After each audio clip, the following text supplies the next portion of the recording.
My own brothers died tragically as well, truth be told.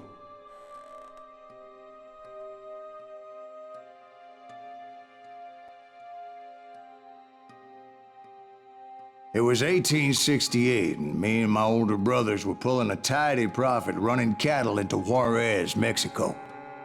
One night after my brothers retired for the evening, I found a little poker game in a cantina with a couple of cowboys.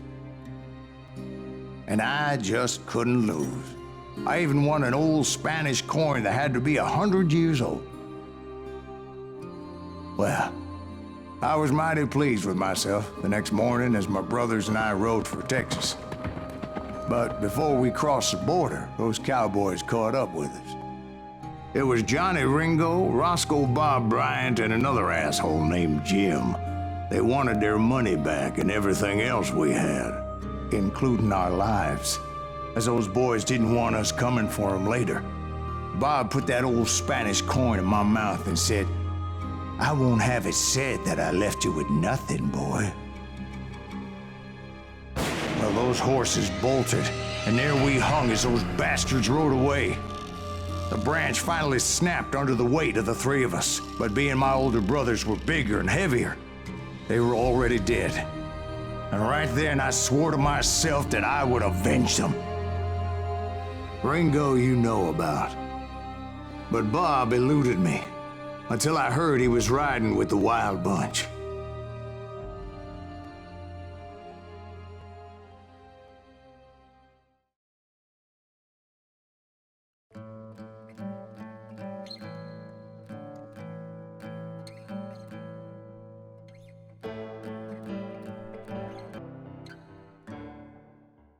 I'd been on their trail for months, ever since they left their hideout in the Bighorn Mountains. Led by Butch Cassidy, they were a loose association of outlaws who robbed banks and trains from Colorado to Montana. Among them was the Sundance Kid, and that murderous hombre I was tracking, Roscoe Bob Bryant. Were you a part of that giant Pinkerton posse after the Wild Bunch? No, boy. A circus like that would have slowed me down. Besides, I wanted Bryant all to myself. I'd heard about a large shipment of gold being transported to Wilcox, Wyoming on the Overland Flyer. I figured the Wild Bunch would likely hit such a treasure, and by God, I figured right.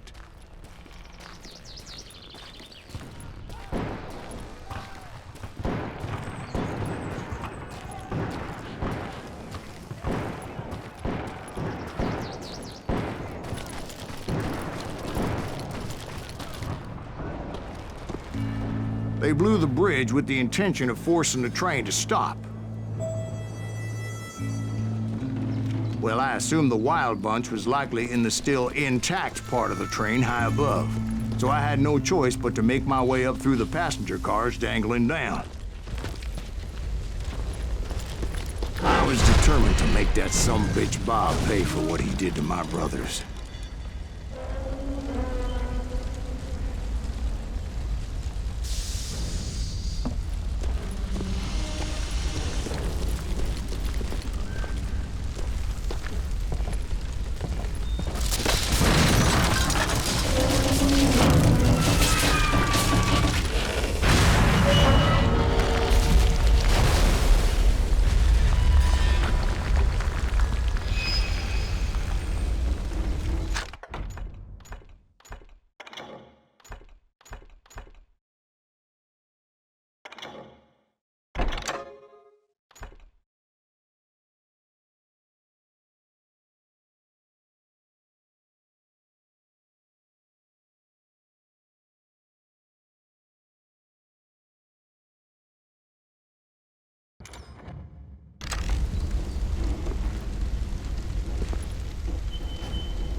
I found the device they used to blow the tracks, so I knew I was headed in the right direction.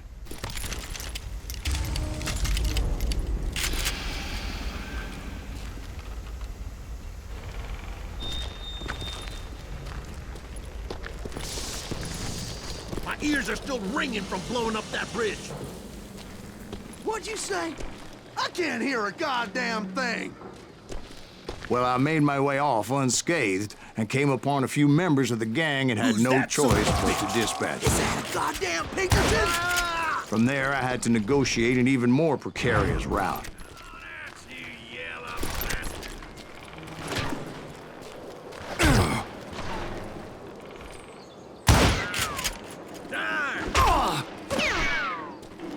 But first, I would need to get my ass out of there.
Jumped from the frying pan into the fire as the train was clearly fixing to fall. I found the gang, but in order to find old Bob, I needed to fight my way forward past a whole passel of desperados.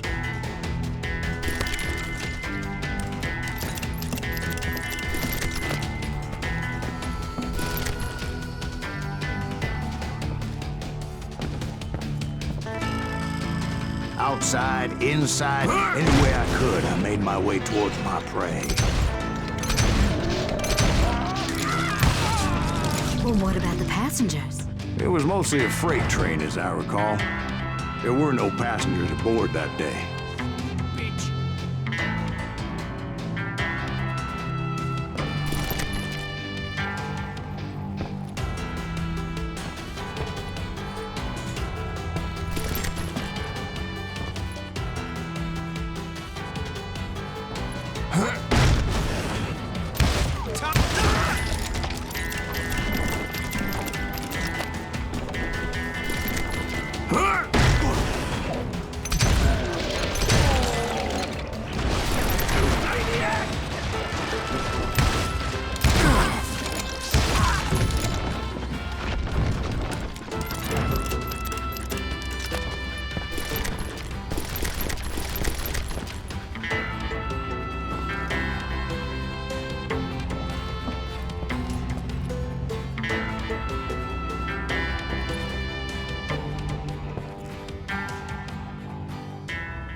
As I mentioned before, I am not fond of heights.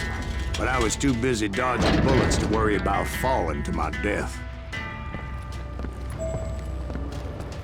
Odds were I was likely to die that day anyway.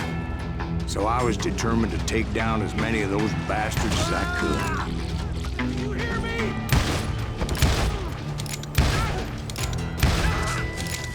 Come out, you yellow bastard!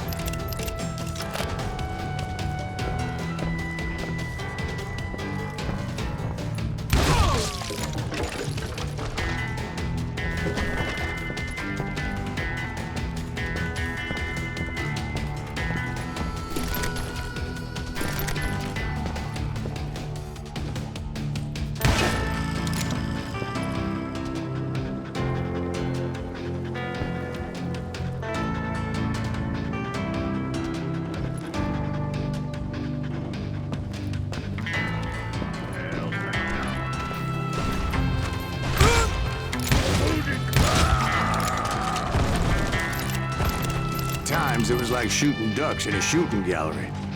The only difference is these damn ducks shot back.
I kept hoping the law would show up and give me a hand. You mean like that giant Pinkerton posse that I read about? Did they come riding in, guns a-blazing to help?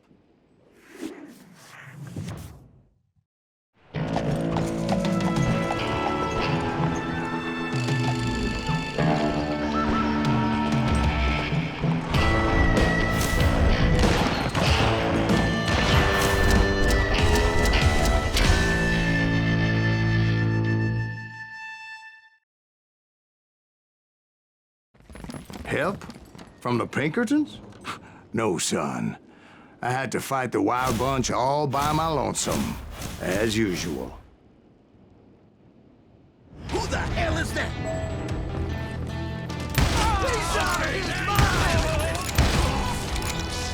Take cover!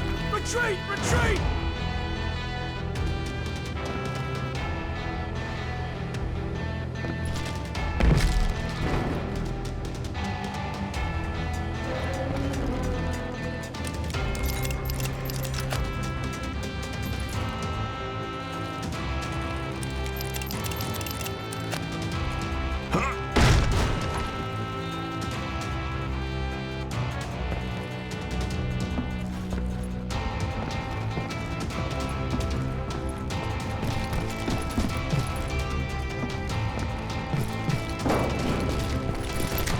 Everybody!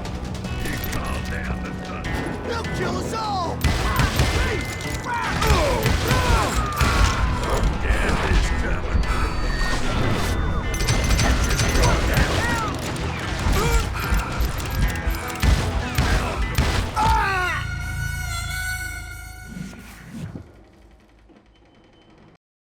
He calmed down the thunder.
My guess is those dime novels didn't portray this as it happened, did they?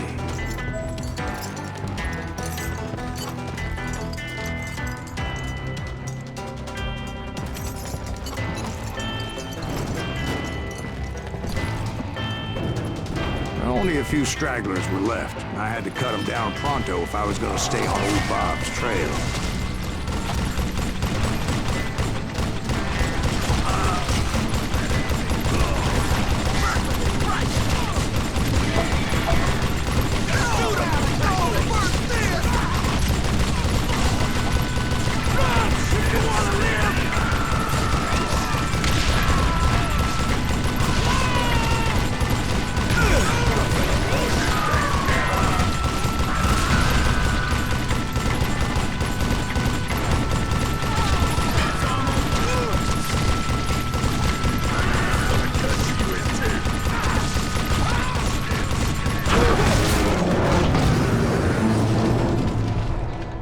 Once I silenced all those guns, I went searching for my nemesis, determined to finally have my justice.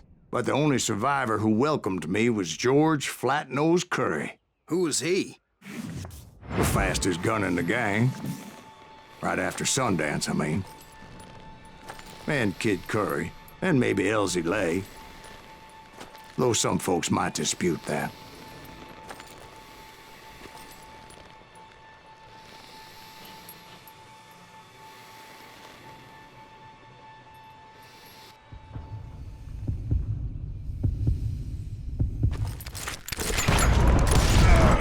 On that very same day, Butch Cassidy and the Sundance Kid decided to leave the Wild Bunch behind and decamped for South America.